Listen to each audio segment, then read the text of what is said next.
Welcome to your Health and Safety Induction.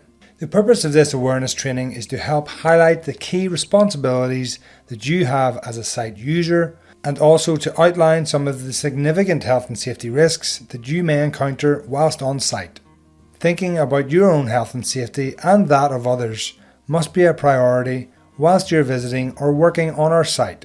As a new employee, contractor or visitor, we want to provide you with an overview of the main health and safety arrangements that are in place to ensure that you can carry out your work or visit without coming to harm. We all have a role to play in looking after both ourselves and other site users whilst in the workplace environment. Let's take a look at some of the common activities that you need to be aware of when visiting the premises. Upon entering or accessing the site by vehicle, it should be noted that reverse parking is encouraged.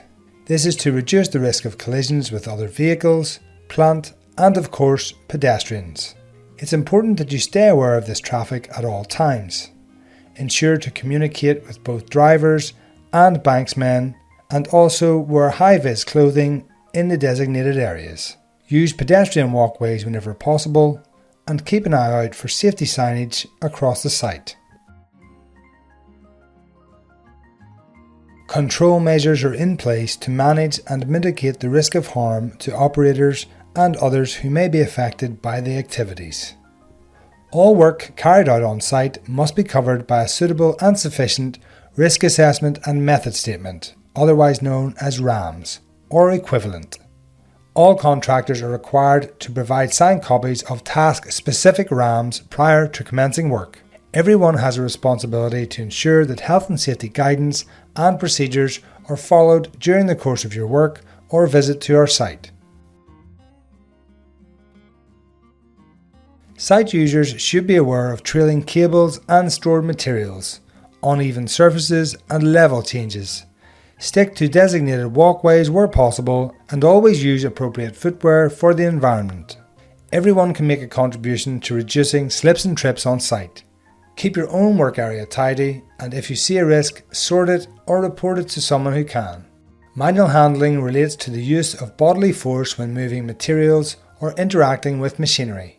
Manual handling should be minimised as far as practicable. Mechanical aids or lifting equipment should be used to move materials where possible. To be involved in any specific work activities on the site, you must be sufficiently competent, trained, and have been instructed on any relevant risk assessments, method statements, or safe working procedures before being authorised to complete the work or activity, in accordance with current company guidelines.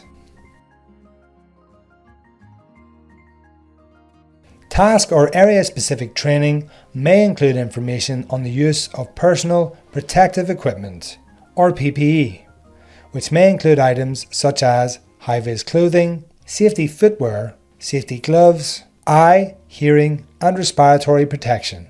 Make sure that you're issued with the correct PPE for the job or area that you are working in. All accidents, incidents, or near misses must be reported to your manager or supervisor immediately. It is important that this is done in a timely manner to allow management to implement the necessary risk controls and also to implement investigation protocols where necessary.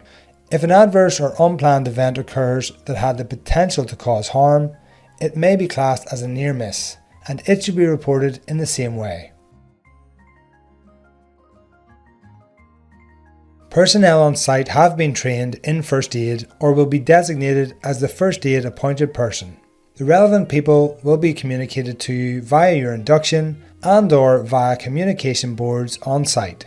Get to know who your first aiders are so that you're aware of who to contact in the event of a medical emergency.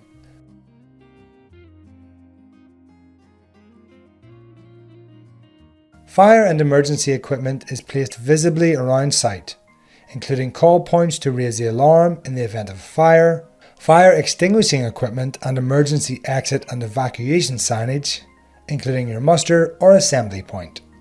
Fire wardens are designated to assist in the event of an evacuation, and any firefighting equipment must be used in accordance with company policy. Specific fire and evacuation policies for the premises, including the location of your fire muster point, will be communicated to you via your induction. Your welfare and well-being on site is important to us.